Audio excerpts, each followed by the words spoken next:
Okay, very good. Good evening, everyone. Committee Board 10, Parks and Recreation, Committee meeting is, June the 11th. Our meeting is about 6:31. Again, we welcome all the members of the community, any elected officials, and certainly members of the parks, the city, the NYC park staff. We welcome all of you to our meeting. I'm Maurice Franklin, the chair of our community committee meeting. I want to again welcome all of you, and I would now request a motion to call the meeting to order. Motion to begin the meeting. A motion has been made to call the meeting order. May I get a second? Second. Second, all in favor? Aye. Aye, thank you. I will now let me do this in reverse. We have a sort of a move update. We have some new members of our committee, and so we are excited as a committee, as a board, to be welcoming new members to the committee. So I'm going to go to my left first before we call the roll, and then we will do a roll call. So to my left, I would like to ask our new committee member to say your name and say a little bit about yourself. You have about a minute. Okay. Hi, everyone. My name is Lafayette Crump. I reside in this community. I've been living here for about 17 years, and I also work in the community. Well, welcome. I made it my business yesterday to make sure that I call every member of our committee. And I was particularly proud when I called you because I wanted to make sure that I said your name, you Lafayette. And you said it correct. To make sure I said it right. So I was practicing. I was thinking about my Oklahoma, Texas, Louisiana ancestors. So I'm gonna say your name right. So Yes, again, welcome to our committee. And so we're going to do a roll call of committee members, starting with our vice chair, who will call the roll, and our secretary, Honorable Lord Smart will record the presence, the absence, excuse for the committee members. Dr. Maurice Franklin. Present. Bailey Jeremy, present. Ernest Clayton. William Council. Lafayette Crump Adams. Present. Doria Josma. Present. Kamaria Milford. Derek Parkinson. Carla Small Covington. Present. Is she present? I'm here. Oh, great. Yeah, I knew that you weren't feeling well, so so we're glad you're here. I'm here. And board member Covington, as soon as we finish the roll call, I will give you the floor as well to introduce yourself. Lourdes Smart. Present. Thank you. So we have quorum. We have 6 board members present. So board member Small Covington. Small Covington, you now have the floor to introduce yourself. Good afternoon. It's a pleasure to meet everyone. My name is Carla Small Covington. I have lived, worked, grown up in this community all my life. So I am happy to be here. Thank you and welcome to the committee. It was a pleasure talking with you yesterday, and of course, we hope you're feeling better soon. Thank you. Do we have any board members on other board members of the Community Board 10 that are present online? If you do, you now have the floor to introduce yourself.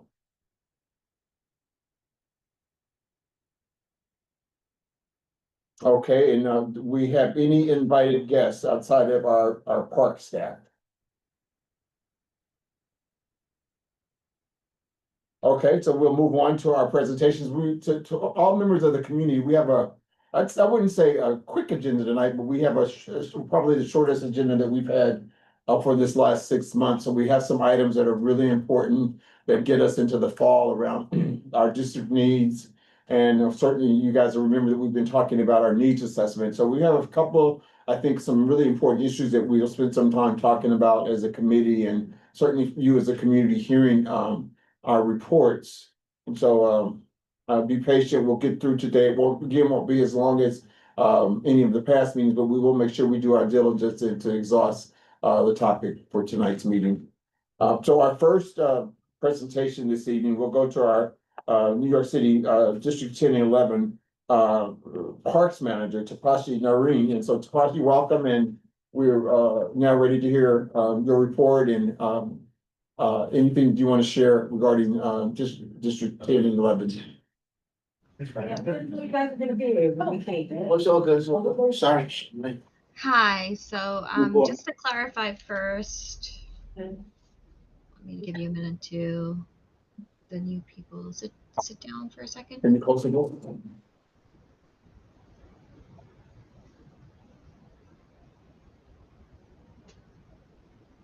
And for the record, we have board member Parkinson who's here, and we have board member, as it said, board member, Ernest, wait. Ernest Clayton, board member Clayton, New board member. the new board member Clayton. And so, Tapashi, just for a minute, give me just 1 minute before you begin your presentation. But board member Clayton is also brand new. And so board member Clayton, I'd ask the other, our new board members to introduce themselves and say a few words. And so you now have the floor to do that. Me, I know I have the floor. Yes, you do, sir. Oh, yeah, happy to be here. My name is Ernest Clayton, and good afternoon, ladies and gentlemen, and board members. And I'm retiree from the Department of Education. I was a administrator for over 20-something plus years. I'm also a member of the Frederick E. Samuel Democratic Club. I'm also part of a not-for-profit Fathers Forward organization. We go into the schools and we run all sort of programs and whatnot.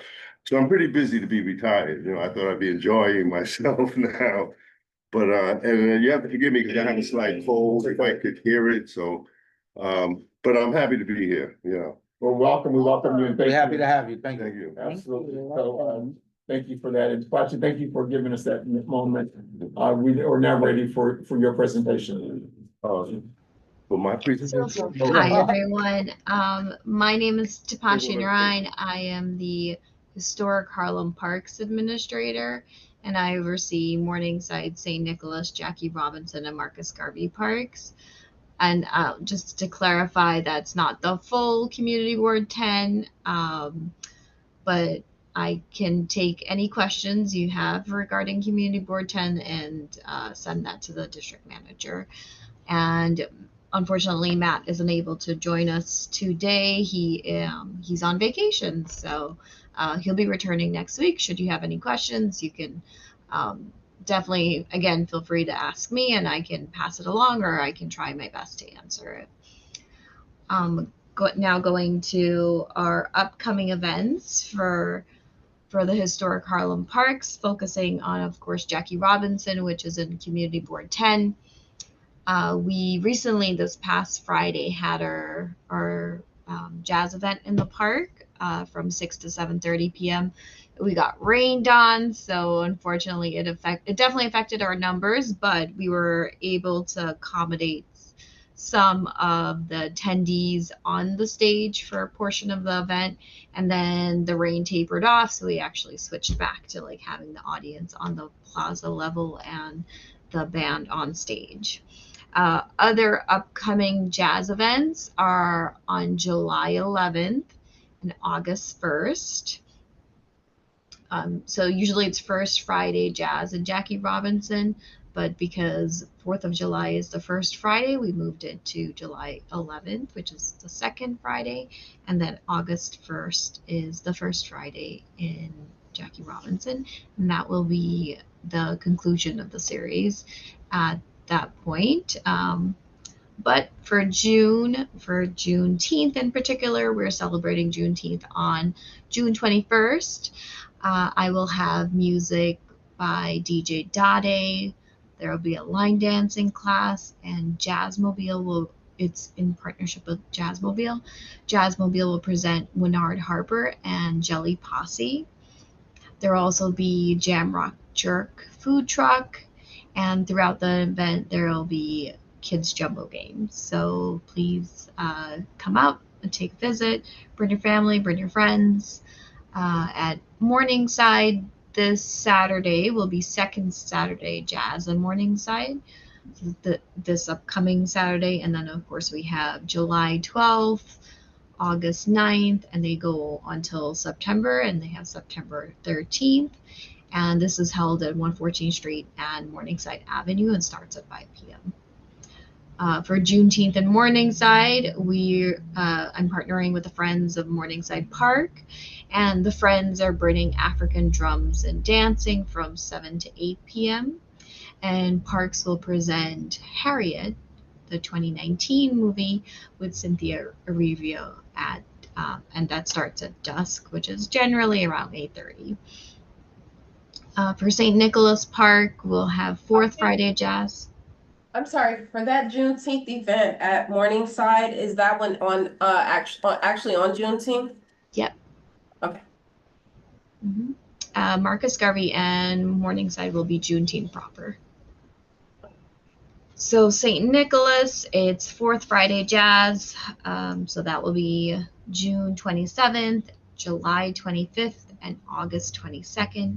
And that starts at 6 p.m. and ends at 7:30 on the James Baldwin Lawn at 135th Street and St. Nicholas Avenue. For Juneteenth at St. Nicholas, this will be on Saturday, June 21st. It's with Good Vibes in the Park. Which is a Black wellness event, and that will take place on the James Baldwin Lawn as well. Also, as I mentioned, there's going to be a few other movie presentations at the James Baldwin Lawn. We're doing an event for James Baldwin himself. His birthday is August 2nd, so we're still planning that. We don't have a movie determined, but that's in the works. And also October 18th, we're planning a Halloween movie. So details to follow, and I can probably share that with you once we reconvene for the fall. And last but not least, we have Marcus Garvey. The Juneteenth celebration is on June 19th. It's in partnership with the National Jazz Museum in Harlem, and the event takes place from 4 to 7 p.m. It's music by Calvin Sexton. Big band plays house and the J Music Ensemble and more. So we have full lineup for Juneteenth in Harlem. Nice. That's for me. If you have any questions. Thank you, Tapashi, for your presentation. Any board members have any questions from Tapashi or Tapashi? Did you mention the jazz dates for Marcus Garvey? Marcus Garvey doesn't have jazz dates. Oh, they don't, okay. No, they don't have it. But Jazzmobile is generally on Fridays. Tapashi, we asked about this last month, and I want to make sure that we are able to, if you send us the list, I know that you were working, I know that we can go to the website, but if there's something that you have that we can use to send out throughout our district to our listserv, we'd love if you could share that with us as well at monthly during after our meetings. You're asking for flyers in particular? If they're flyers, Yes. whatever electronic information you can share with us that we can share with our listserv, it would be helpful. We want to make sure that we're able to promote it. And if, and particularly promote those things that are time sensitive within that week, but be able to, continually promote based on the week and the month of those activities. Absolutely. Yes, I'll do that. Well, thank you so much. We appreciate it. Again, thank you for your report. I do want to just mention, well, let me stop just a minute and go back. I need a motion to receive the minutes approve the minutes from the May meeting. Motion to adopt the minutes from May committee meeting. Motion to adopt the minutes from the May meeting. If there be no objections, we'll adopt the minutes from the May meeting. So moved. So moved. Thank you. The last, for Memorial Day weekend, the vice chair and I had the pleasure of meeting with the commissioner, Tricia Mamura, her chief of staff, C. Simon, and the grounds director for this area, for Jackie Robinson and parts of Community Board 10 parks. And so we spent about 2 hours, I'd say. We spent time at Jackie Robinson Park. We saw the grounds looked beautiful on Memorial Day. The weather was nice.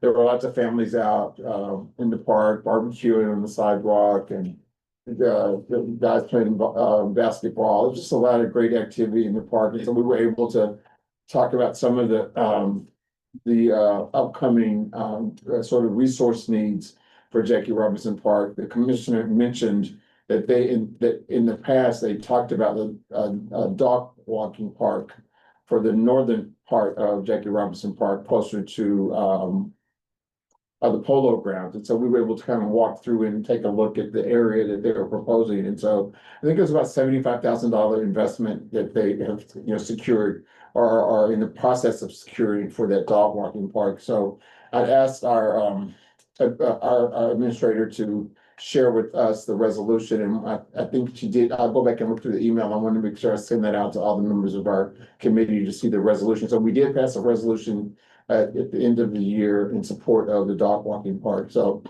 it's a possibility that they still need to kind of look at the land and who owns what land and how much of that they can do, but it does seem like there's a possibility that they'll be able to have a nice little area for people to walk their dogs over by Jackie Robinson.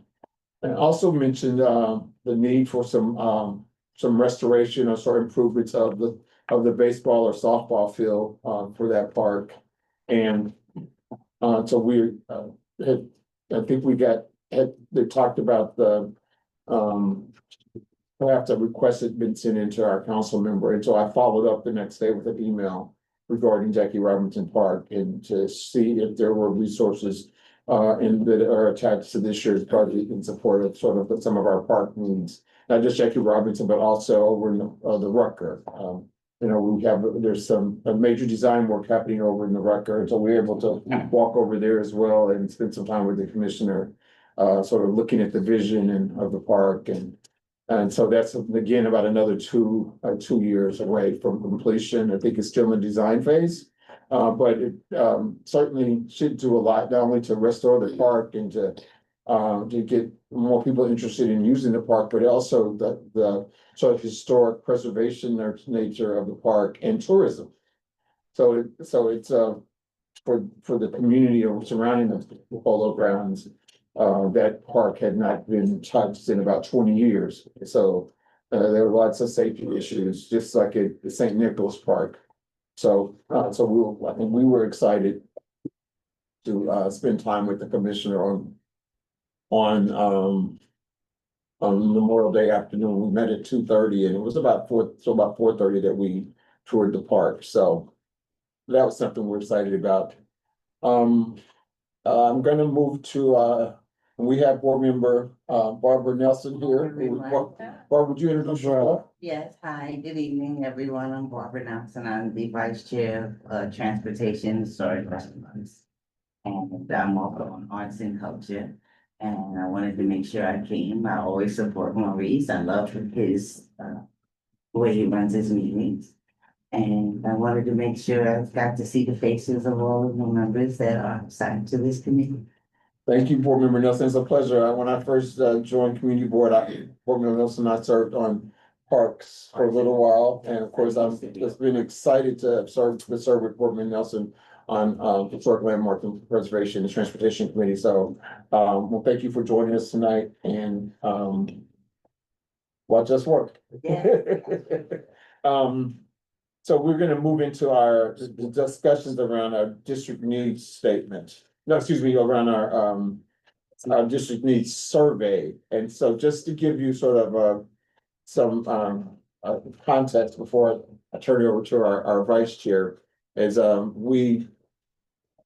in February, we decided that we wanted to really focus on overall on looking at sort of what are those responsibilities of each of the committees and what are our responsibilities as members of the parks and recreation committees, and really understand the sort of strategic needs for parks, park services, recreation, and open space needs for the Community Board 10. And so we went about developing a tool that we field tested.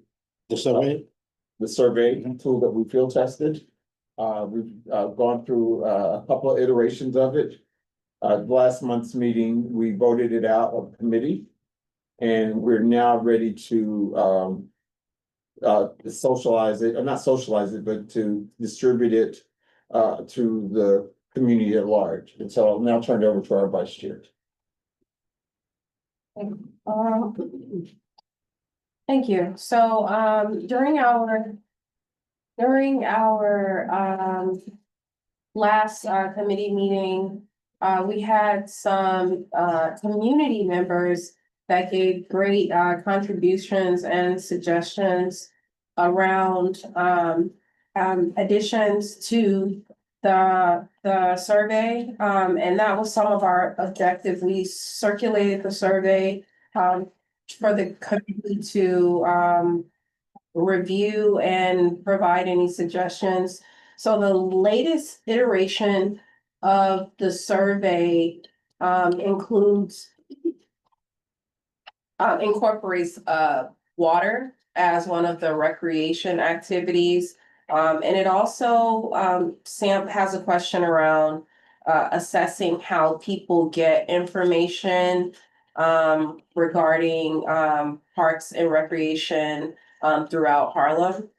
So we're really excited about the survey. And I actually want to see if I can bring it up very quickly.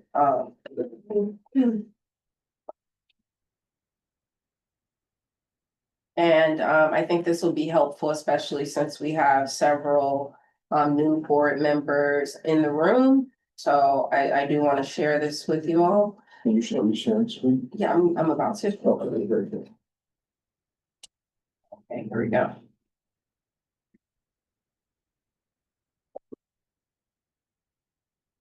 For our current board members, our new board members should receive that maybe sometime this week. Ask you to also complete it as soon as you get it. It takes about 5 or less than 10 minutes to complete the tool. Okay.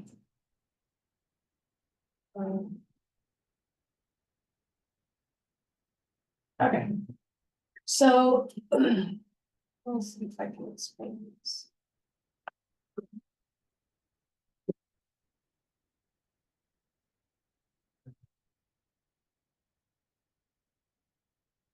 Okay, so with this tool, Harlem Parks and Recreation Committee Comprehensive Survey, the function and purpose is for us to ensure that our committee our committee's priorities are representative of what the community needs. So not only are we asking and surveying around what the community needs, but we also would like to know what the community knows about the committee itself, the Parks and Recreation Committee, and the purpose. So that's the first question. This next section speaks about a little bit more about the committee, and then we go into general questions around people's familiarity with parks, people's the recreation activities that they engage in. We also asked some opinion questions around how people feel about the recreation options within Harlem. We have a quick knowledge assessment here around the parks throughout Harlem and the use of those parks. And then we have an opportunity to list any additional parks that may not be represented in the survey above. And then we transition into budget questions. We're asking about how familiar people are with the budgets and what areas require the most financial support. And we're also going to speak about the district strategic needs, as Chair Franklin was mentioning, and I think this item here is very important because as a committee member, we are responsible for making sure that the district needs statement is representative of what the community needs. So this is a great opportunity for us. We're also asking about the biggest challenges when as it relates to funding, and knowledge around any restoration projects throughout Harlem and how people rate that.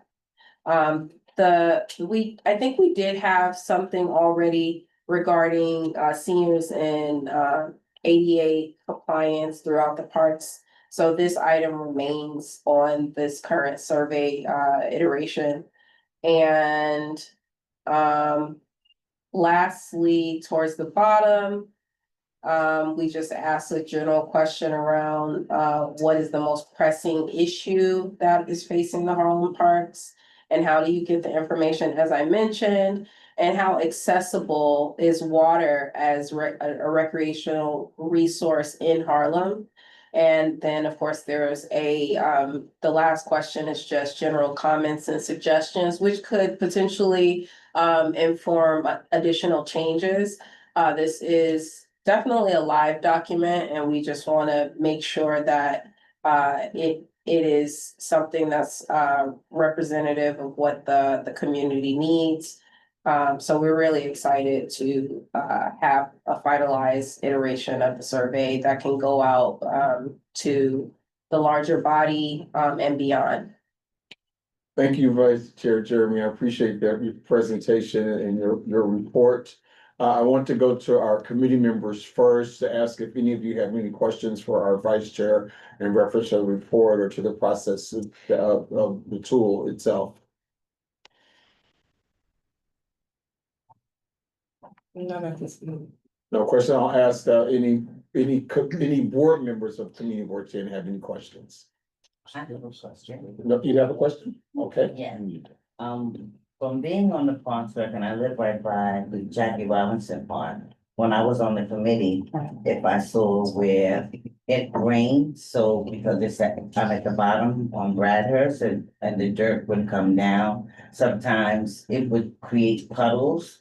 Where if people were trying to go up the stairs, there are two stairways, one that comes through 148, the other one through 150th.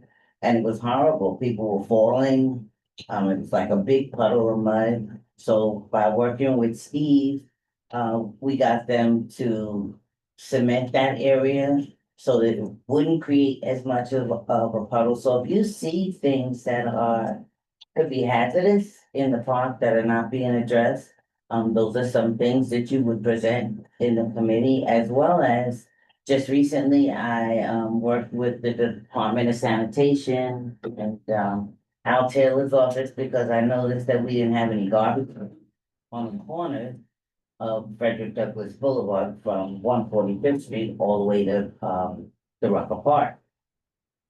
And they supplied us with the newer garbage pails. So you may see in the park that they'll have the older graded garbage pails, which were not sufficient because rats had an opportunity to go in and nest, and people have, it's the summertime, so you have food that's not fully eaten. So as you're in the parks, I would look to see if they have the updated trash bins that are not accessible to the rats. So if you're in a park or near a park, or you visit the parks, which I would do, to make sure that they have those things, so that you can request that those things are put in there. But all the city agencies, by being on the community board, our charter says that we should have representatives in each committee, and those representatives will work directly with the committees to make sure that those things happen. Thank you, Board Member Nelson, and I'm glad you mentioned that. And what Board Member Nelson described as a social scientist, what you described it as first person observation. And so I think that's an excellent description. Thank you for that. Every board member, new board member I talked to yesterday, that was the first thing we talked about. Wherever you live, whatever parks are near you, as you have an opportunity to walk through the park, or if you're taking your family to the park, observe that, talk to individuals, collect the data.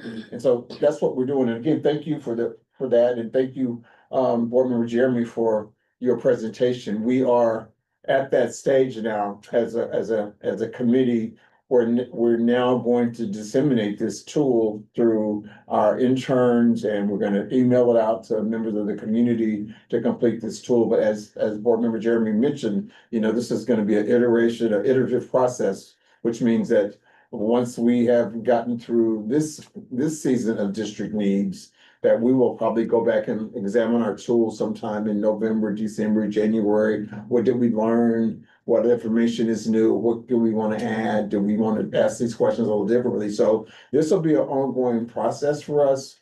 And first person observation is equally important as the survey. So every last one of us have an opportunity to make sure that we are, using, our ears and eyes to add more information and data collection to this tool. So again, thank you. Yes. Thank you so much for mentioning that. Now that I think about it, should there be some kind of, and there probably is, but some kind of like guideline of things to look out for? Yeah, so there's a section here. And I was actually just thinking that with this section, right here, there are, some. Okay, there we go. There are some, what do you call it? Buckets, that are here. And then, as you see, for infrastructure improvement, there are examples. I think, one thing that could be helpful in this in this section is actually providing examples of, all of these buckets. So that people, feel more informed around like, what does that mean when we say environmental restoration? Like, just saying the cracks in the ground or old turf or anything that you see. And I also was thinking about what board member Nelson was saying around the trash bins and thinking like, where could I use that as an example? I mean, it definitely falls under maintenance and upkeep. But also, one thing that our representatives from the parks did recently around St. Nicholas Park was make sure that they increased the presence of staff. And so maybe even describing that in maintenance and upkeep, like are there actual parks employees Right. in the park that are actively maintaining? That could be something that we put as an example in that bucket. Thank you, board member. I also think just a final comment is that perhaps just that we include 2 or 3 sentences as to introduce the survey with, and maybe in those 2 or 3 sentences provide some instruction, guidance, or maybe even some guidelines on before they begin the completion of the tool. So I think that's the next step, is to write a sort of intro. And do they open as they're supposed to? They're supposed to open up at dawn. They usually close at dusk. Because someone rides around in a vehicle and actually opens the parks and closes them. When do you see, is the lighting good enough? Is it poor? Are there any trails that need more lighting? Are there any areas that need more trash cans? They usually group it now with where the younger children play and where a little older children will play. So do they have the rubber matting down for the younger area? Are the swings, if they have swings, the swings properly hung, or, sometimes the kids have a habit of throwing them over what? Yeah, that's a good idea. Thank you, Barbara. Just the basic things that we would take for granted, but when we were kids, those things worked properly and somebody was always there making sure that they will, the park was well lit, or that the trash, I think it's just about going backwards, for some of us that are old enough and seeing what's missing. Because there were things that we grew up with, they weren't always as safety wasn't like the biggest motive, but they may be now. Thank you. Are there any members on Zoom? Anyone on Zoom? Do we have any hands Yes. raised, questions? No, I just wanted to agree when it comes to safety, and especially when you're having younger kids that are in the park, you want to make sure that you're looking around to see what things have been thrown around the park, because when you have certain people coming into the park disposing of things, that can be a hazard to our young children. That was Ms. Covington. Thank you. That was, okay, thank you so much for that comment. And of course, the parks, they talked about some of their safety protocols. And perhaps as we get into the district needs, strategic needs and plans, I kind of talk about that in terms of a checklist.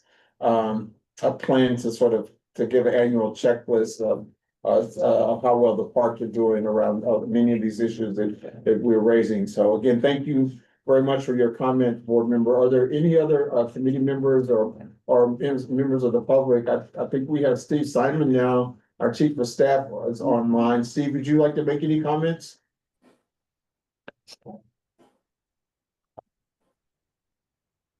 Steve is here. No, at this time, I just want to listen in and hear what people have to say. I would like a chance to review the survey. If you could send that to me, I haven't Absolutely. We don't mind sharing that with you. And I see Corey's here as well. So Corey, you have your hand raised, please. Corey's as well as speaking with. I have a couple of corrections that I mentioned in the chat. Okay. Corey? Okay, hand went down. Okay, well, thank you very much. We'll move on to our next item on the agenda, which is item number C, which is this discussion around our district, our strategic needs plan. And is for new board members, again, I go back to the very first page on the community board website, the Borough President's Community Board website. It talks about sort of our duties and responsibilities of community board members, and it's around our district needs, understanding sort of the strategic needs of our community, and reporting back on that through our district needs statement, influencing or informing both our policy leaders and decision makers around the sort of the financial resources that we want to see expended in our community on parks and open spaces, and what kind of needs we have around restoration and perhaps recreation of spaces. So that's for me, that is our primary duty and responsibility. And as the chair of the committee, I try to make it my duty each month to make sure that we are having presentations that get us to where we need to be each month and at the end of the year in terms of how informed we are as a committee members on the needs of our park. Are we looking, again, as I'm riding my bicycle down, Anthony Powell, and, I'm noticing things that I've not seen before. Like there's a flower garden now in the middle of the block on 111th Street that says Anthony Powell Flower Garden on it. So I'm learning new things about our community, but again, it informs me, and it will inform you as you observe, so what some of our strategic needs are. So I want to sort of point everyone to the document that says Community Board Strategic Needs Briefing. This is a working document, and so this is a template that I've designed, and it's a template. If you can pull that up online and share that, that's fine if you have that. But it will get us as a community board, as a committee, where I think we need to be in October with our presentation. So this presentation really kind of, for me, tracks what I think are some of the strategic priorities. This will inform our city leaders and our partners. It talks about the, sort of that the parks as a vital community asset. And it really, for me, focuses on wellness, our cultural heritage, the resilience of our community, and certainly on youth empowerment. I see our parks as having been under-resourced, and that we deserve more investments that match the culture and historical significance of Harlem. And so under item 1, I talk about sort of the capital infrastructure investment. And again, this is a template, and so this gets us to where I think we need to be at the end of the year. So some of this is information that I know or have, or that the Park Service, that the Parks is already engaged in, and the other things are sort of a wish list of things. But if you look under the, again, bucket list item one, I list Marcus Garvey Park, Harlem River Park, St. Nick Playground, St. Nick Park, the Rucker Park, and Jackie Robinson Park. We may expand that, you know, by September, October, we'll have more information, but this, well, as a committee member, and I will, I think we should probably have a subcommittee out of this group that will focus on our district needs statement. So we will, you know, put 3 or 4, I think, including the chair, to work on this starting this summer and get us to end of September, looking at the the data that we're collecting, and the data we're collecting from the needs assessment.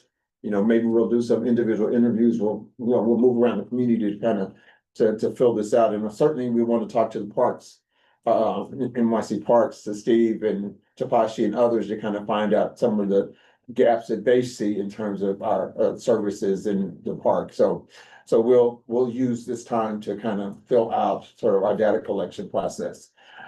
I talked about sort of the parks as an opportunity for what I consider, what I'm calling public equity health through parks. And the possibility that parks can be used as mobile care units for mental health pop-ups, chronic disease screening, you know, perhaps in Jackie Robinson or Marcus Garvey or St. Nicholas Parks or any of those spaces. We do a little bit of that already, but how we can begin to sort of pilot, you know, parks as a prescriptions kind of programs and partnerships with, you know, some of the local health-based providers and community-based organizations, but that we, you know, think about sort of novel and innovative ways to utilize our parks, and that we are thinking about that from a resource need. And not that we're gonna do everything for free, but how can we have more resources and collaborate with more community-based organizations and get our sort of elected officials and those that are decision makers around budgets to appropriate the right money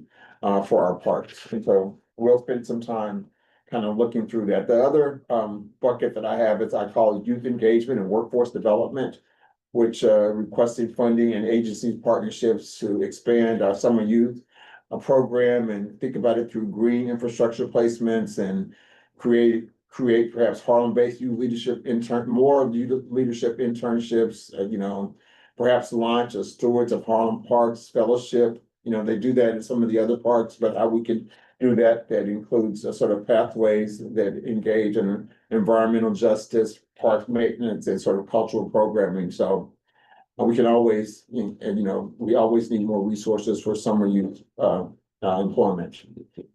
The fourth bucket that I've looked at was around cultural coordination and accountability. And I looked at this through sort of some interagency work, like an interagency task force that coordinated by our Manhattan Borough Commissioner, Parks Commissioner, and, you know, including the Parks, Department of Transportation, DSNY, NYPD, PEP, and of course, the District Attorney's Office. And so looking at how we can create some strategic partners and strategic relationships and collaborative partners to look at how interagency coordination happens throughout our park service. We kind of have an example of that right now with Brigadier Charles Young Park. We're doing that coordinated through Department of the District Attorney's Office, but I think that can be a model for how we do that community board parks wide.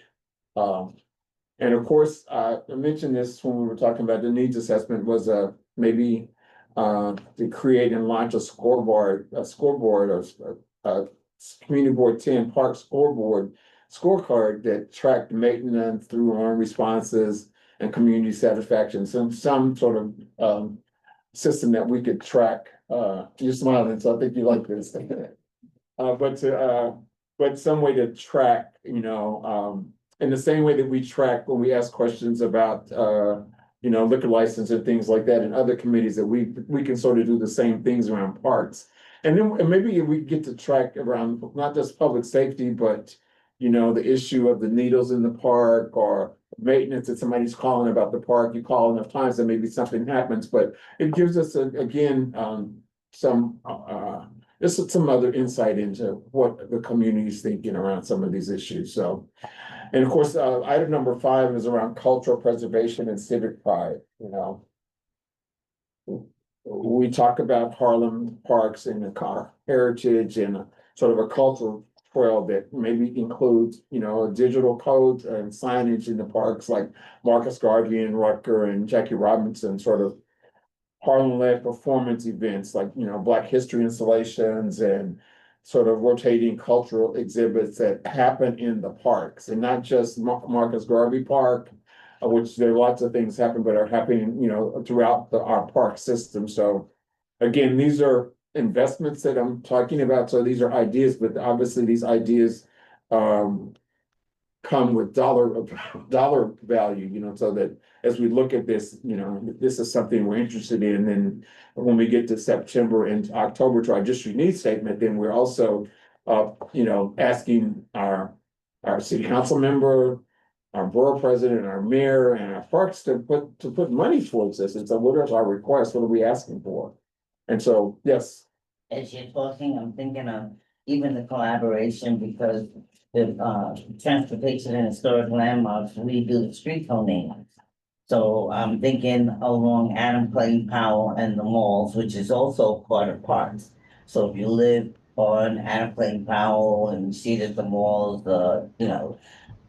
they need more flowers, in terms of the stewards. I don't want you to just think about the parks themselves because the malls do matter. Right. There are some areas on Adam Clayton Powell where cars turn and just knock those little plastic things down. Where in a presentation yesterday with DOT, they said they can provide these large planters that can go in some of the most hazardous places where cars are knocking down these things. But we need stewards, people that are gonna say, okay, like the businesses, all the restaurants we have, the bars, the new business that are coming to the community, we can sort of collaborate amongst various committees like Eco Dev, new businesses that are coming, new buildings, new managers. We need them to help contribute to the community because that's where we live. But that's just popped in my. No, the board member, I'm smiling because you get into my next bullet point, which is number 6, which talks about long-term maintenance and sustainability. So I have some ideas about this, board members, but I'm gonna get to my 2 bullet point items, and then I'm gonna share some additional ideas. So, obviously, I think that we need to call on the city and, our borough presidents, we need to talk about increasing the baseline maintenance and staffing and our presence both at Marcus Garvey and Jackie Robinson in the Rucker Parks. And we also want to be able to collaborate, with local institutions to establish a Harlem Parks Fund and leveraging other resources, both, philanthropic, academic, and public resources for our park. Which gets me to the idea around, we talked about, and we've been talking about this for a number of years. When I got here, sort of my passion around Harlem River Park from, 135th Street to 145th Street. I've spent a lot of time working in that park along with a few others, just clean it up. And it was around how we begin to create, and develop capacity for individuals and groups that want to be a friends of organization for our various parks. And so perhaps, may become one of our tasks. Again, it's a suggestion, I go where the committee says we need to go in terms of, where we want to invest our resources as a committee. But I was thinking perhaps maybe in the fall, sometime in the fall, we do a Saturday conference that sort of does a capacity building for community-based organizations that are interested in, doing the thing of the flower planters in certain neighborhoods and getting flowers from the Daffodil Project and planting daffodils, or becoming a friends of, just like, they have at St. Nick or, some of the other parks are doing the same thing. We have some other parks that could benefit from a friends of. So this gets us to that, and of course, I end by saying that, we're urging our council members to prioritize, the parks. That's what we'll say in our district needs statement. Then we'll ask the park commissioner to integrate parks into citywide equity and capital planning. And of course, we want to designate, certain parks. And there already are, but just as borough-wide culture and climate resilient zones. And so we know that we kind of live in Harlem. Community Board 10 is really insulated. It's probably one of the hottest neighborhoods in Manhattan because of just where the trees are, and we're between Manhattan and Fifth Avenue, 110th Street and up to 155th Street where we sit. We know that there's sort of a lot of environmental factors that make asthma higher, respiratory challenges higher. And so we could benefit from, more, sort of creative thinking around these open spaces, more, trees and other things that, sort of environmentally make our neighborhoods more resilient and make us more healthier. So again, these are ideas that I think we want to pursue regarding policy and funding solution. And I will, I'm going to take a pause right there because I'm going to ask Jasmine to pull a map. Bless you, bless you. Juanita, I'm sorry, I'm so sorry. We have Jasmine, but Juanita, Juanita pull up the map. And while we pull up the map, I'm going to ask commissioners, any of our committee members, if you have any questions. Share the food and the snacks. Oh, yeah, I'm going to share them when I'm on my way out the door. Do any committee members have questions? Right now. Insight from Chair Nelson around the process of flowering, like adding flowers to the malls, adding those things, because we haven't spoken about it specifically here yet. So is that something where we just bring it up here and, or is it DOT? So there's a group, Friends of Adam Clayton Powell, that was by Miss Little John, who recently passed on, born. And the groups of volunteers would come and they would get 12, and correct me if I'm wrong, Mr. Simon, that they would donate, the park gets these through, I think it's through. So those flowers are They're donated by the organization for you attended in May, so that. Community garden. Right. Get their bulbs from their location throughout the city where they are in all boroughs. And they get these bulbs and they were delivered, and Ms. Little John, I volunteered with her. We would do them all. We take sections. I do from 151st to 145th. Or another suggestion, as you were saying that, collaborating with PA Bragg. I recently realized that so many of our youth get in a little thing and they have to do community service. Sometimes we have organizations that will take the children in, like speak on the resources, but it would be a good idea if we could even present that as a community board, because this is all volunteer work and it's about being stewards of Harlem, but we're just sitting at the table representing everybody in Harlem. So I'm sure that if we thought about some sort of linkage to where Right. children don't have to go out of their community to do their little community service things, but basically that's what it was. Mr. Simon can give you more information on the contacts too, and when you wanna put them in. Sure. Usually that's done in February, March, so the Right. bulbs can. April. Another good idea would be putting up little signage, letting people in the community know, please don't touch the flowers. You notice Park Avenue is always flourished, right? But that's because the people in the neighborhood make donations to plant all those flowers, and they're managed by some of the buildings and some with the park. And what about the large planters? The large planters, that's DOT.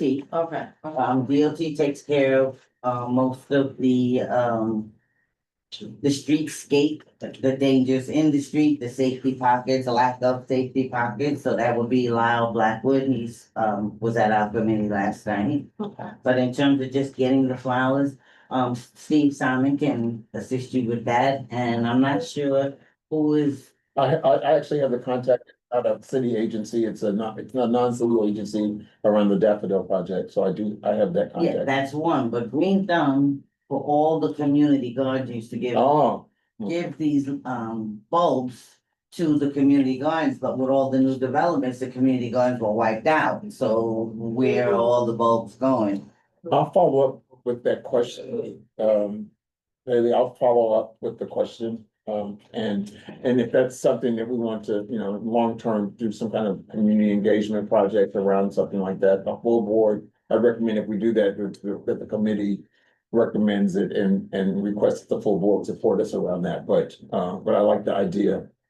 Are there any questions from anyone on Zoom or comments? Okay, so then I'll transition into item D, which is our collaborations Sorry, with. I had a few things, and it is to follow up with the person. Who's the commenter? This is Tapashi. Okay, Hi, Bobby.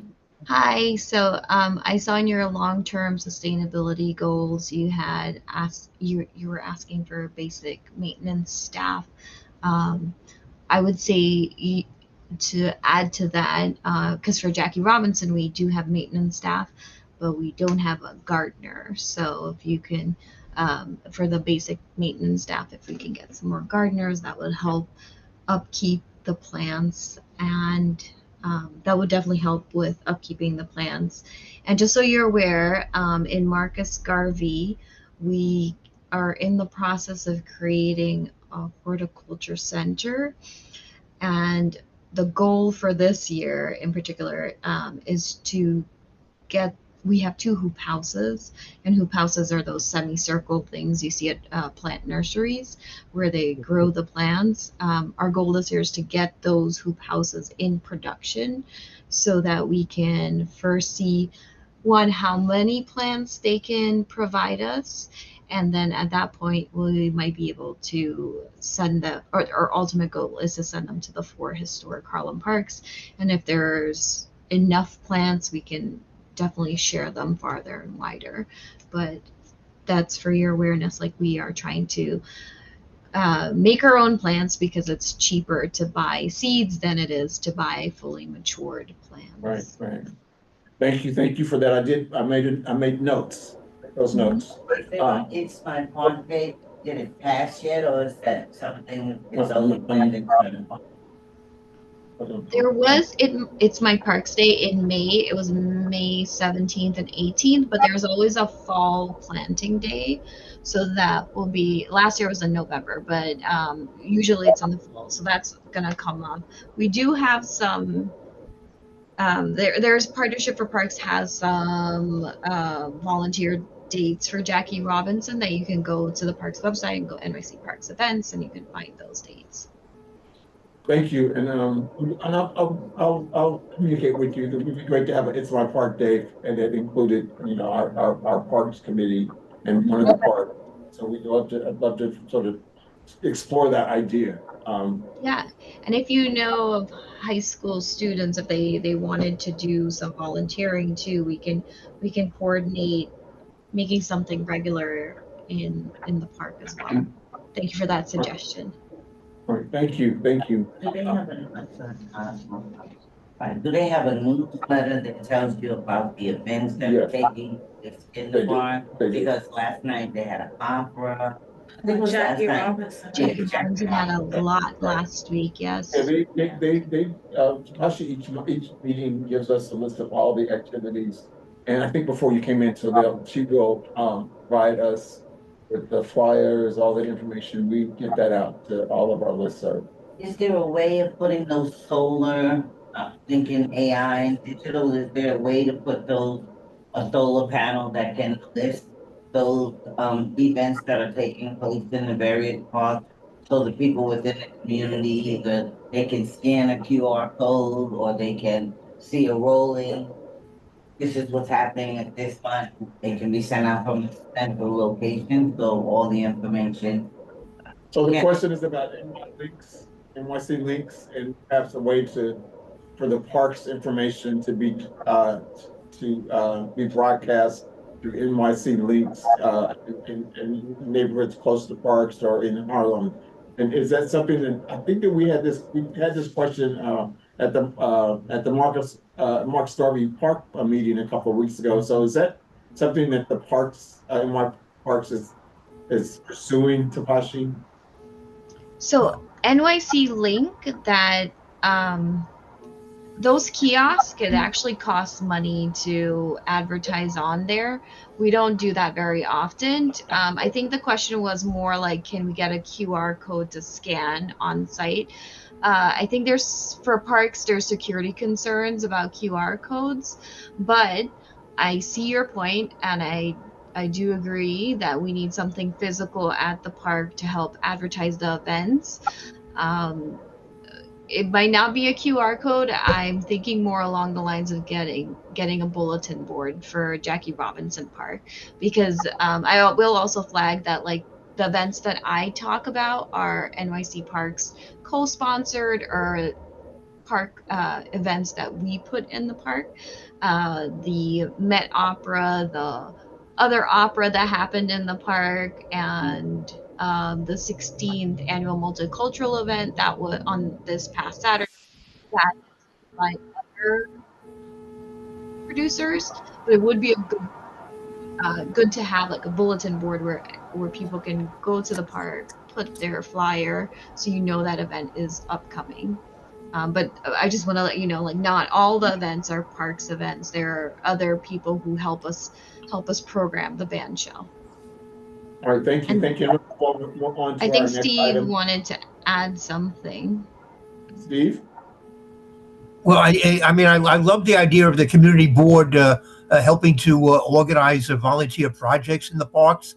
And, what we probably should have is one of our community engagement coordinators from Partnerships for Parks come to one of your meetings and give a presentation, because we have a particular unit that specializes in doing this type of work and providing the bulbs to groups that want to do plantings, providing tools, helping in any way they can to encourage volunteer projects in our parks. So we, I think Barbara Nelson referred earlier to Marie Littlejohn. Marie worked very closely with partnerships, and much of the plantings that she was able to do was because of the way she um, uh, took advantage of the partnerships program.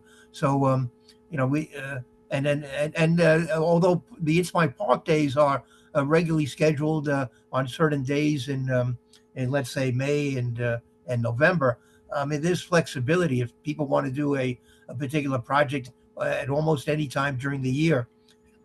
Uh, Partnerships can work with them to make that happen. So you know we we're probably going to have a lull period during the summer, but it'll pick up in the fall. So you may want to have a presentation from partnerships at one of your meetings in the fall.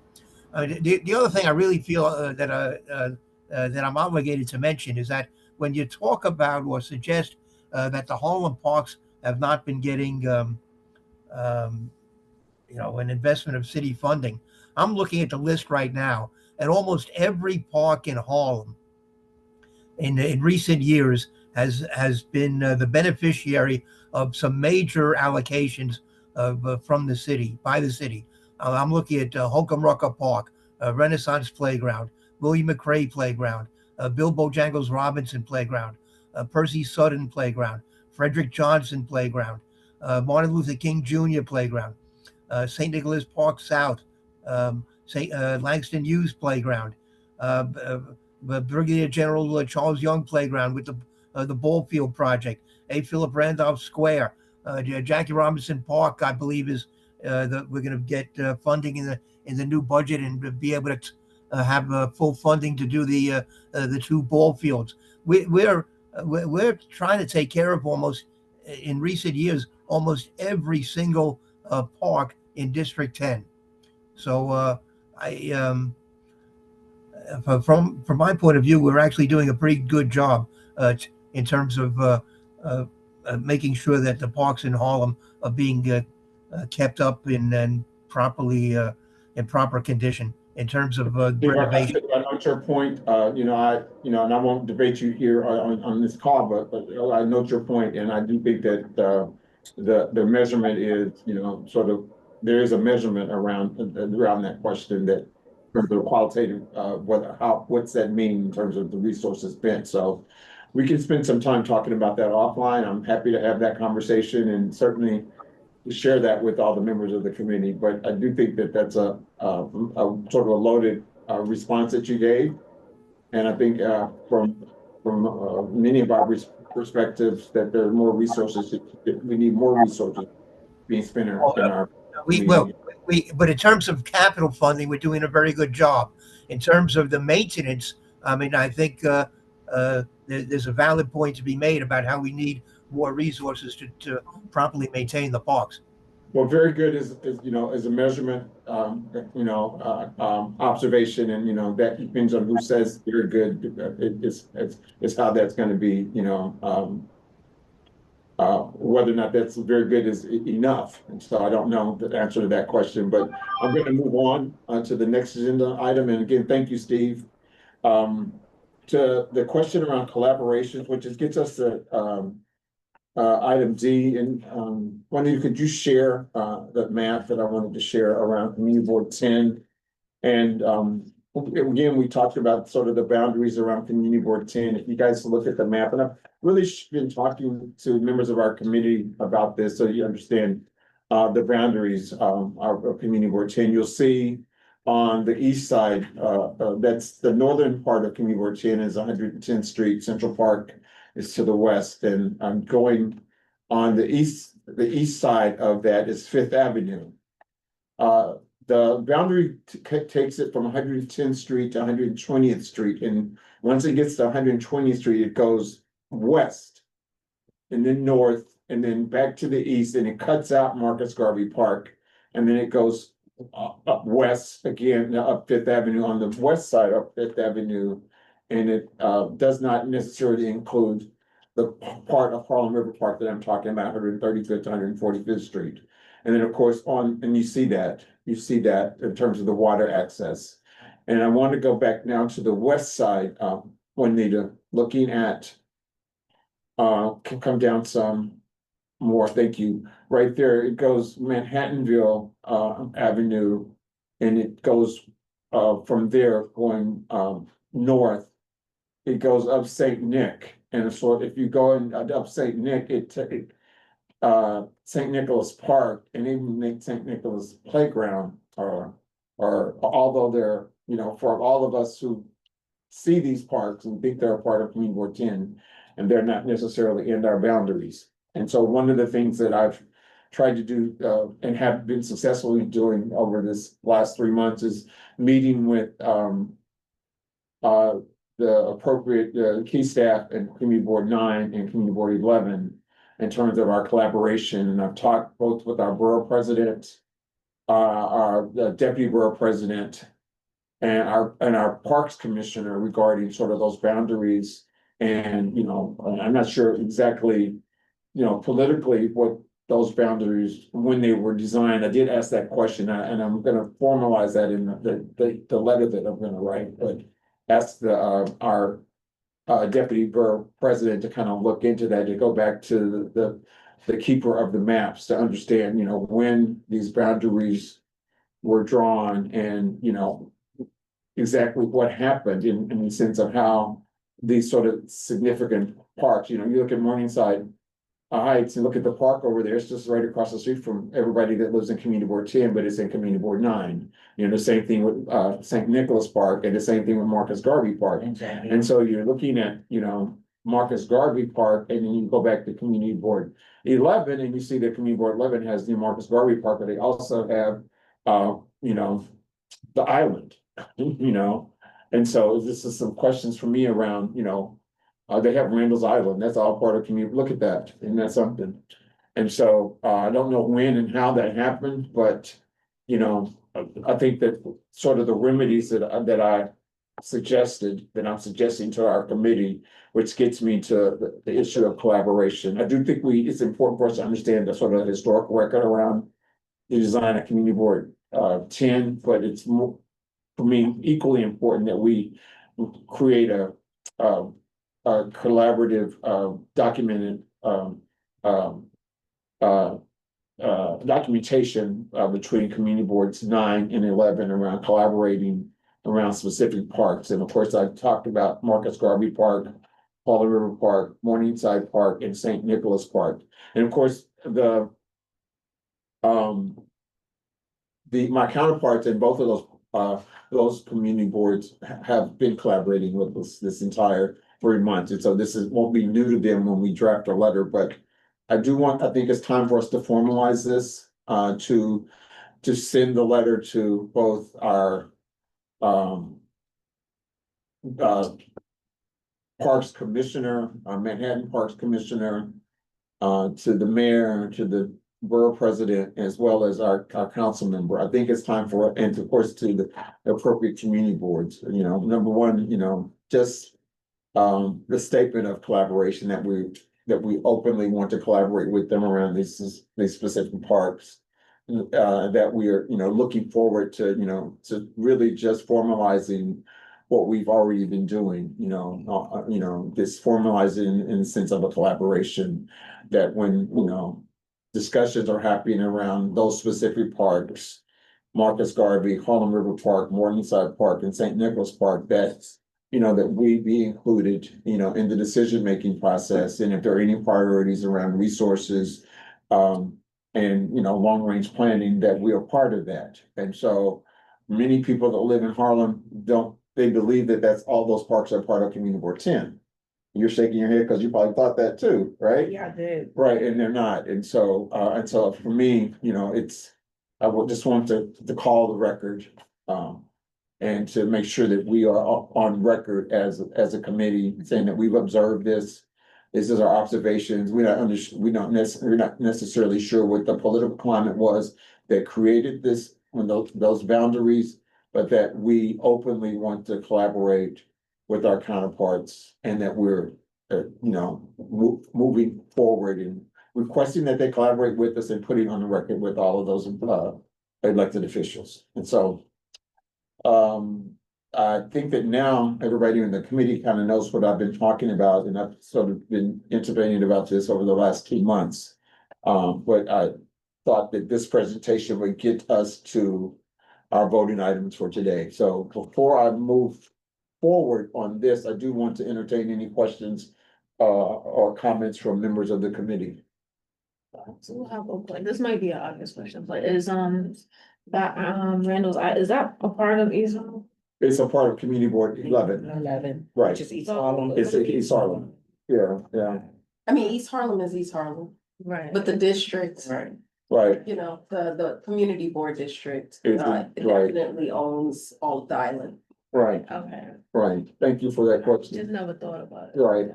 When I saw it, I was blown away to see that was right. Yeah. Are there any other questions? I would never assume that they sat in other districts, because I've lived in Harlem pretty much all my life, and I always thought that Marcus Garvey Park wasn't carved out in any way.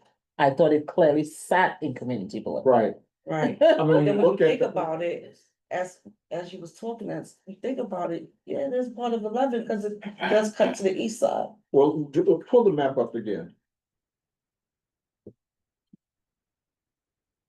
I just pulled it up one time, and then we're gonna move on to our voting items, but This was interesting. Isn't it important to also add that if those parts were cut out of 10 to include it in other areas, was the funding designated to those areas? Or was Harlem just redlined? we don't know the answer, but those are all, I'm just- those are all questions. But look at the map, that's 120th Street and 124th Street, that's Yeah. it's cut out. It's not going east, it's a carve out. Just a carve out. That's a yeah, carve out. That is true. All right, that's just a carve out. It makes no sense. Correct. But anyway, look, we'll move on to items, to the voting items, but I wanted everyone to see that, so. Let us get to the voting items. The first voting item for tonight is a letter of collaboration to community boards 9 and 11. They're correct that on the Before you on the start, agenda to 9 and 11, and to the Borough President's Office, Commissioner of Parks, and the appropriate council representative. I'll take a motion for a letter of collaboration to those entities. Motion to support letter of collaboration to Community Board 9, 10, Borough B President. 11. 9, 10, and 11. Borough, B President's Office, Commission of Parks, and appropriate city council representatives. So you've heard motion to, the motion to support a letter of collaboration to community boards 9 and 11. And into CC, the Borough President's Office, the Commissioner of Parks, the Manhattan Commissioner of Parks, and appropriate council representatives for all 3 districts. So moved. Motion's been made in second, all in favor? All opposed, have the same right, motion carries. All right, the next item for vote is a vote of support in favor of, and I frame this in the district strategic needs strategy, so it's a framework. And so I'm asking for a vote of support in favor of our framework for district needs, like strategy statement. Motion to support a vote in favor of the CB10 district strategic needs strategy statement.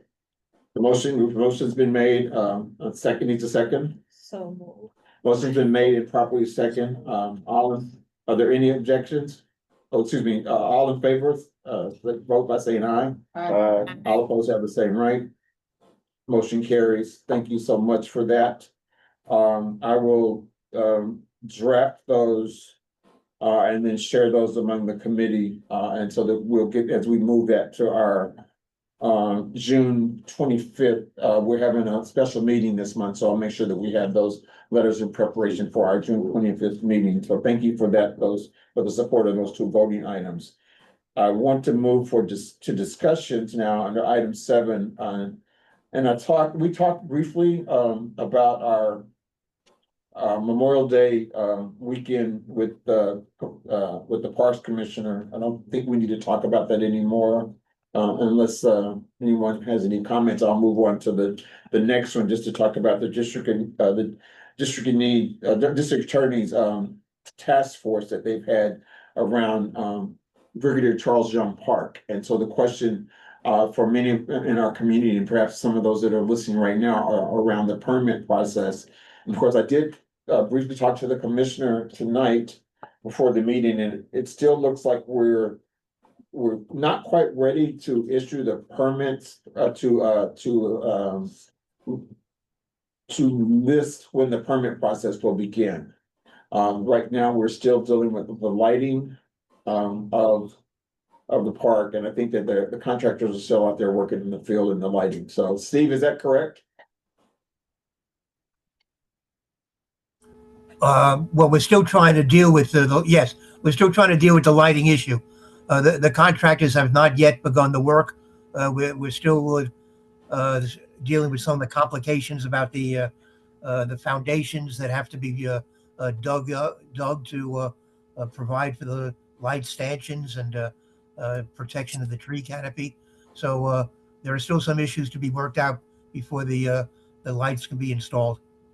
So we were initially talking about April 30th, and we went to June or May 30th, and then maybe June 15th, and then maybe July 15th. So I'm assuming at this point, based on just the other timelines that we were talking about, that we're perhaps that the permit process might not begin till the end of July or maybe August at this point, depending on what Steve has described, which are some structural foundational issues that have to be solved before they can put those stanchions up. So when I have more information around that from the task force that I'm serving, I'll make sure that I share that, and then we can get that information out to our community-based organizations and our youth organizations, our sports organizations that are in Harlem, because we do want to make sure that the permit process is fresh.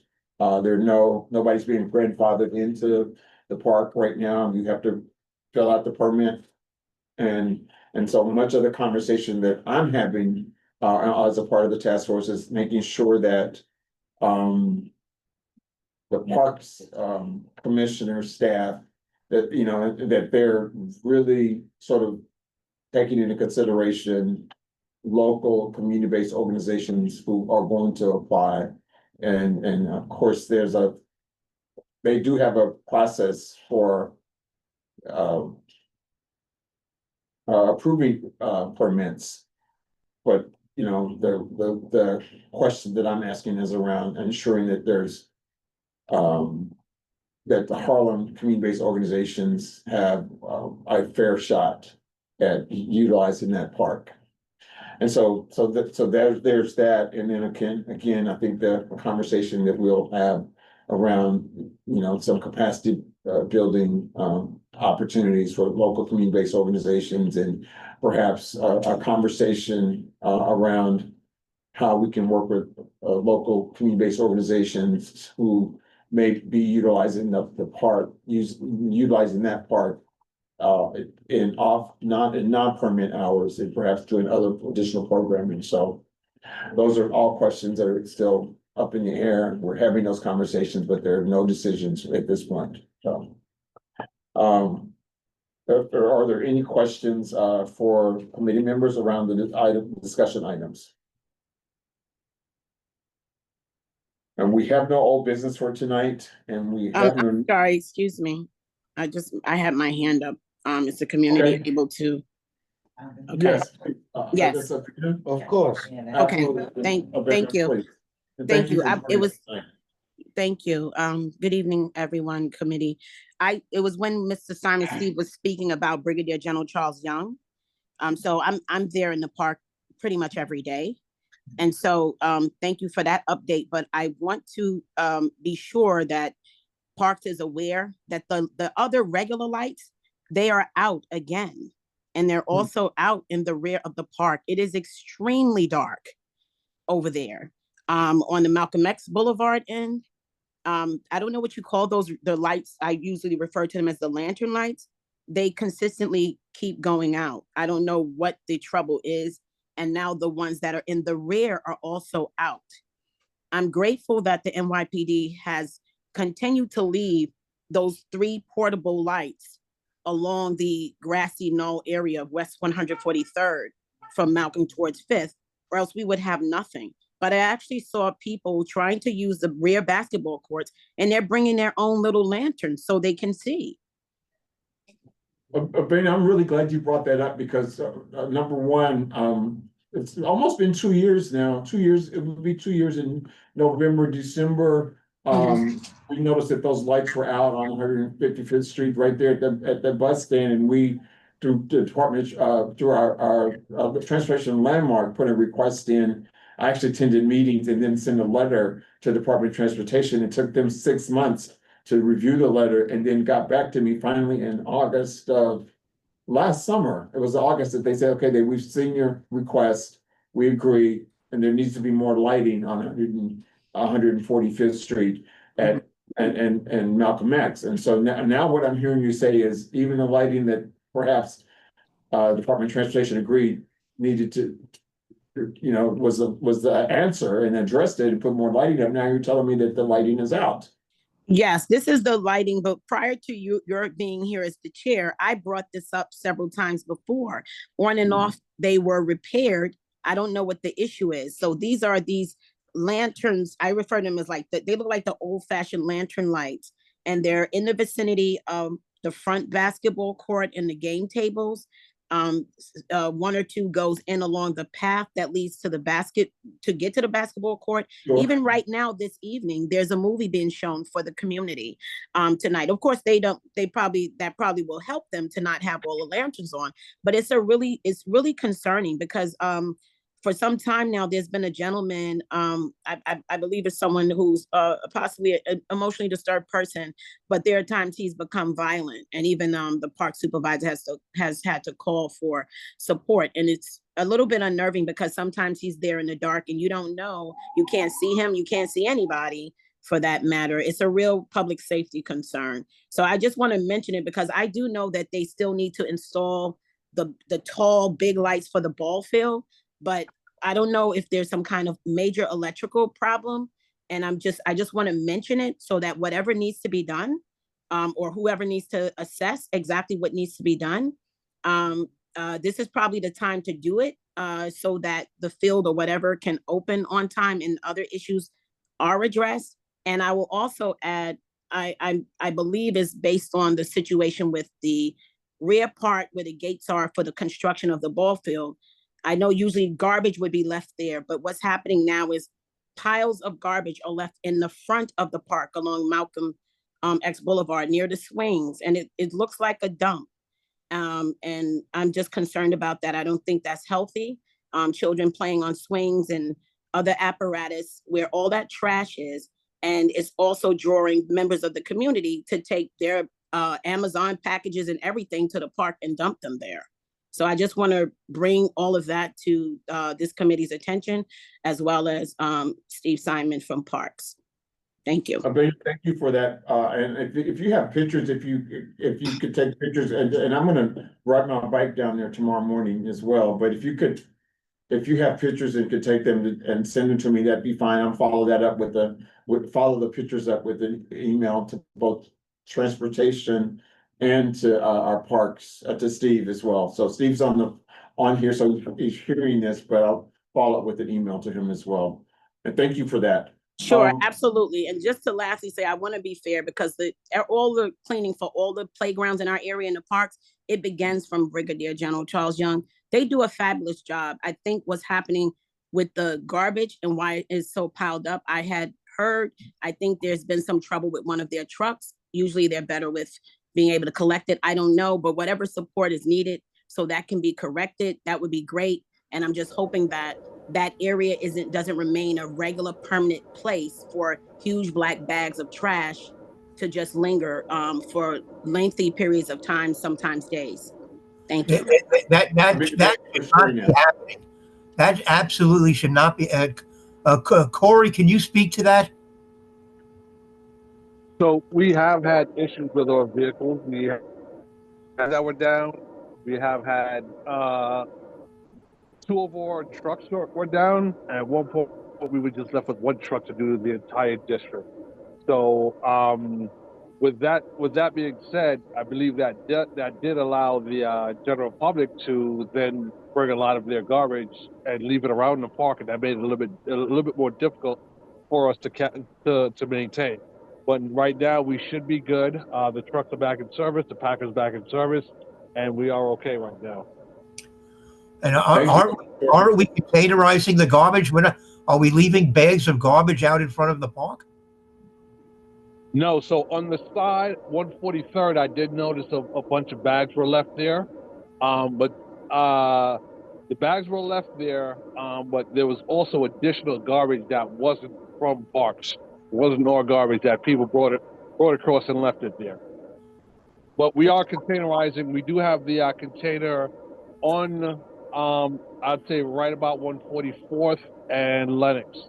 The container is there. And that is something that we are using, yes. I'm sorry, I'm sorry, I don't mean to, if I could just interject because I live right over here. I believe the container you're referring to is like a huge black bin. It has wheels. That container is being left turned upside down and it's chained to the gate. I almost understand why it's being left upside down because since that container has been added as a feature, more people are saying, hey, this is awesome. We can leave our trash here. So I think it's ended up being more of a hardship in terms of trying to prevent people from doing that. But in regards to the garbage bags, I'm telling you, massive, large spread of black garbage bags on the Malcolm X Lenox part of the park, over along the gate side by where the swings are at the point of West 144th, and then another section that's on the opposite, just away from West 144th, leading towards 143rd, of another sprawl of black trash bags. They are not in cans or in containers, and even the bin that you have could not possibly hold all of that trash. And the community was not, has been a dumping issue along the West 143rd corridor towards 5th. A lot of that is often people who lose their storage space and they dump furniture and everything across the street. That's been an ongoing condition. But the front area with trash going there and parks leaving the trash there, everybody is now dumping their trash there. And truth be told, and I will hopefully get a chance to speak about this at Health and Human Services, I'm seeing in this community that more and more people are dumping, period, at corner cans everywhere. And I never saw my neighborhood look so disgusting before in all my years, born and raised living here. So it is a concern. And so I just want to mention it. I understand that you all are doing the best you can, but it's important that in this space that I make sure that this committee is aware of the condition and what's going on, because we need to find a solution that is proper. It's a real serious concern. There's lots of rats already that we always have to worry about. And remember, the subway station is there. I've literally seen rats come up the steps of the subway station and go into the park. I don't know which place they live or whatever, where they're visiting, but we know that that's a problem in the subway. So the bags make it more conducive for the rodents to want to come and eat and chew through the bags. Thank you, Peter. You've been loud and clear on this. I'm not gonna go back. We don't need any more comments from Parks on this, but I will reflect your notes, your comments, and I'll reflect them in an email to Parks. And so we thank get you. DOT as well. And Department of Transportation. So industry. Emailing a few people regarding this, but thank you so much. I do want to move to community member Gregory Baggett. He has his hands up. So Gregory, you will have our last community comment for this evening. No, I'm okay. Thank you very much. I was looking forward to your comments. Right. All right, well, thank you so much. I'm glad you're here. And I saw your emails in regard to any updates on Ayfield Randolph Square. So thank you for your work and for your diligence and staying on top of that. So I appreciate you for doing that and making sure that we're included in Parks on those updates. So again, we thank you for that. If there's, do we have any announcements? Any announcements from the community? Any announcements? Please raise your hand if you have an announcement. We'll start with committee members and then we'll go to. So I do have slight old business. I was wondering about some of the projects that we do have in our district. And if there are more updated timelines around Hansborough and William McRae. I don't know if that information could be offered while we're here. I drove past William McRae, I believe on the way to the funeral on Monday, and I saw that they were working diligently. So I'm just wondering if we have a solid completion date for William McRae playground. So Steve, do you have a response to that? Do we have a completion date? It's supposed to be completed towards the end of September, but as you mentioned, they're making good progress, and I'm hoping that they're going to finish before then. I'm hoping that they finish before the beginning of the school term, because the adjacent school uses that playground, and I'm hoping to be able to tell them as they can start using it when they return. So well, that school will actually be closing. I don't think they'll resume. That's St. Mark's. Yes. So they're not renewing for next year, unfortunately. Oh, is that right? Oh my gosh. Yeah. Oh, I didn't. Putting it in. I'm sorry. They're not gonna be open in the fall. No, the students from St. Mark's are going to either Our Lady or St. Charles for next school year 2025 to 2026. Oh my gosh. Okay. I was looking forward to calling them up and giving them some good news. Okay. Thank you. Also was a question about Hansborough. Do you have a completion date on Hansborough?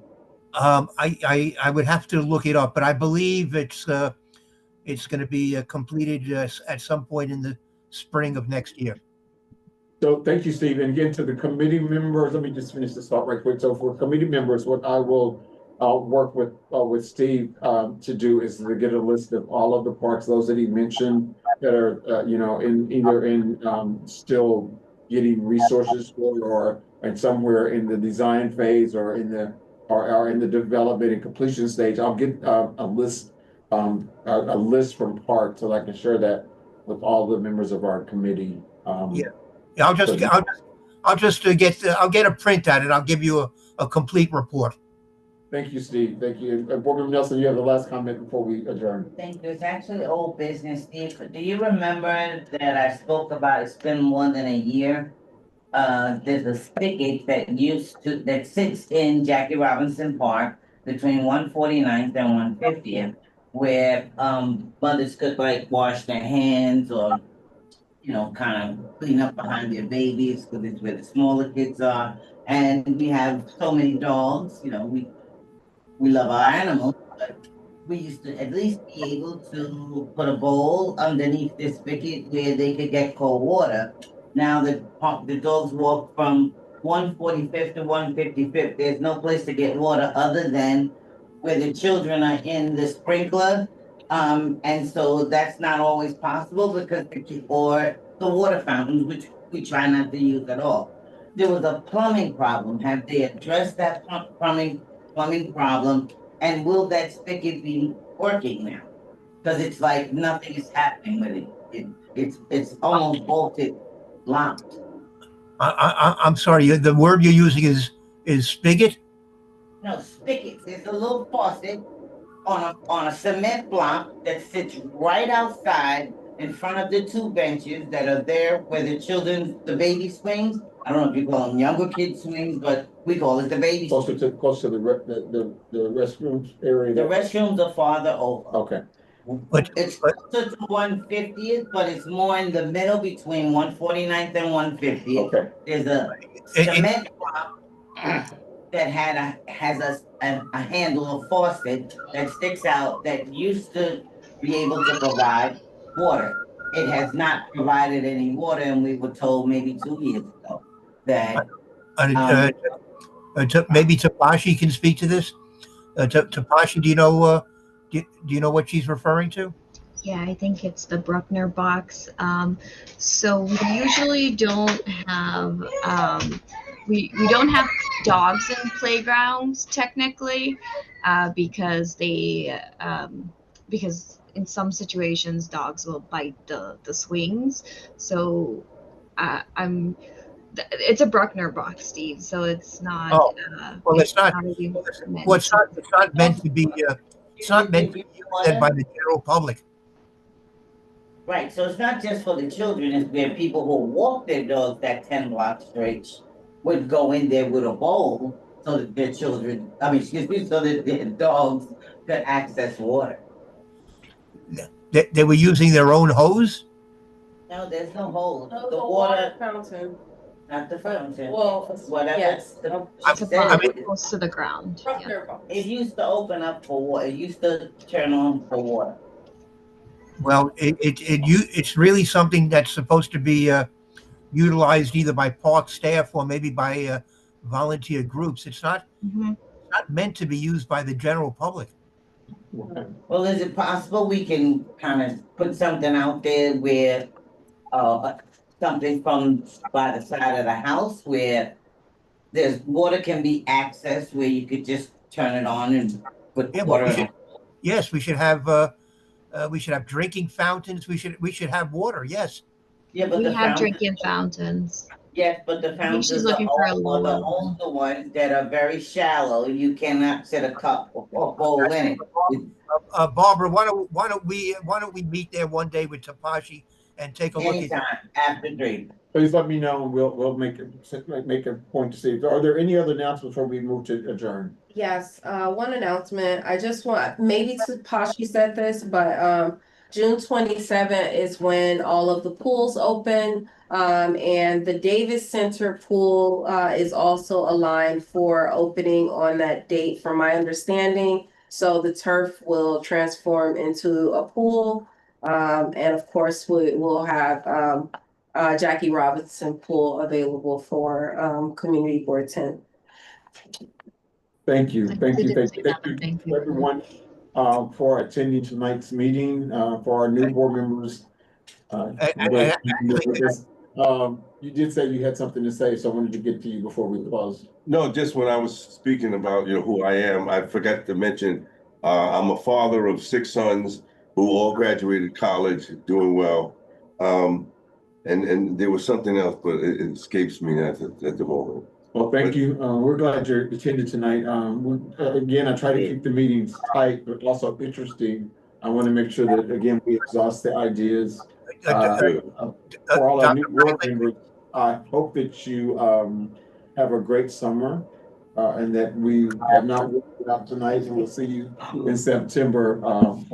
For those of you who are interested, if you send me an email offline, and I'll add you to sort of the district needs committee that's for, so we'll call it whatever it is, but if, 3 or 4 individuals, if you want to volunteer now, you can raise your hand and we'll write your names down now. They include you on that group. But otherwise, you can send me an email. I will now take a motion to adjourn. I think Steve Simon is trying to get your attention. Oh, Steve, Yeah, I'm sorry. Go ahead. yeah, yeah, if you don't mind, Bailey mentioned the pool opening on the 27th. But we're going to do an event there the day before on the 26th. And actually the reason I wanted to reach out to you, Dr. Franklin, a few days ago was that we're looking for maybe groups of kids from Harlem who would want to come to the pool the day before for an official. We're gonna have an official pool opening event. But it's a little difficult because it's the very last day of the public school term.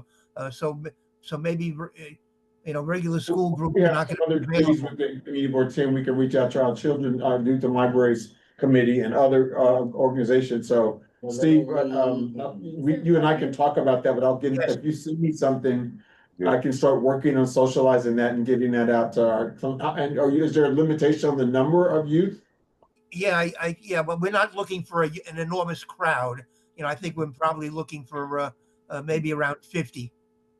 Okay. And So that will be for all pools or one specific? We're holding the official pool opening event for all of the pools around the city, but the event we're inviting the press, etc.